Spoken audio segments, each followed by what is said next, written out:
Hi guys. இறைவனாகிய கிருஷ்ண பரமாத்மா நிறைய கஷ்டங்கப்பட்டிருக்காரு. அதன் மூலமாக அவர் மனிதர்களுக்கு என்ன வாழ்க்கை பாடம் சொல்லியிருக்காருன்னு பார்க்கலாமா?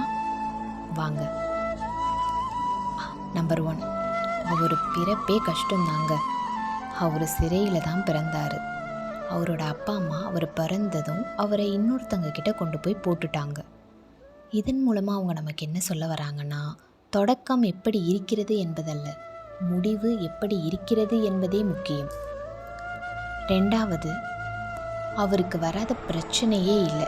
அதாவது அசுரர்கள் மூலமாக அவங்க எல்லாத்தையுமே அவர் புத்திசாலித்தனமாகவும் தைரியமாகவும் எதிர்கொண்டார். இதன் மூலமாக பயம் எதற்கும் தீர்வு அல்ல, அறிவும் தைரியமும் தான் தீர்வு அப்படின்னு சொன்னாங்க. 3வது, அவர் எளிய வாழ்க்கையையும் உயர்ந்த மனமும் பின்பற்றினார். அவர் பிறப்பால் ஒரு அரசன், ஆனால் ஒரு மெய்ப்பராக தான் வாழ்ந்தார். அதன் மூலமாக பதவி மனிதனை உயர்த்தாது, பண்பு மட்டுமே உயர்த்தும் அப்படின்னு சொன்னாங்க. 4வது ரொம்ப முக்கியமானது, நம்ம எல்லாரும் அதை கடந்து தான் இருப்போம். ஸோ காதல். ராதையோட அவரால் இணைய முடியலை. அந்த காதல் கசப்பாக மாறினாலும் அவர் கசப்பை ராதையின் மேல் உமிழவில்லை. கடைசி வரைக்கும் அவங்களோட ஞாபகத்திலேயே இருந்தார். ஸோ உண்மையான காதல் என்பது பிடித்து கொள்வதல்ல, புரிந்து அந்த மனிதன் போக்கில் விடுவதுதான் அப்படின்னு நமக்கெல்லாம் உணர்த்தியிருக்காங்க. 5வது, நம்ம எல்லாரும் பண்ணுறது தான் அதுவும். அதாவது உறவுகளை நம்புறது, உறவுகளுக்கு எதிராக செயல்பட முடியாமல் அப்பப்போ நிற்கிறது.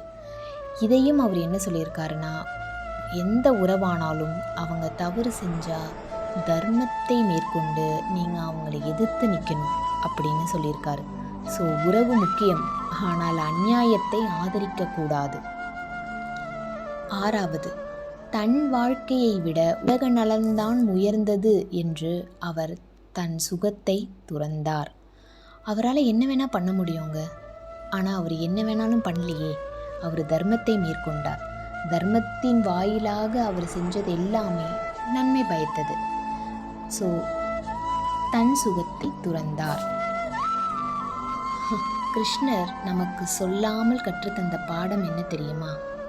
கஷ்டம் வரும், அதை எப்படி எதிர்கொள்கிறோம் என்பதே நம் வாழ்க்கையை தீர்மானிக்கும். Thank you guys.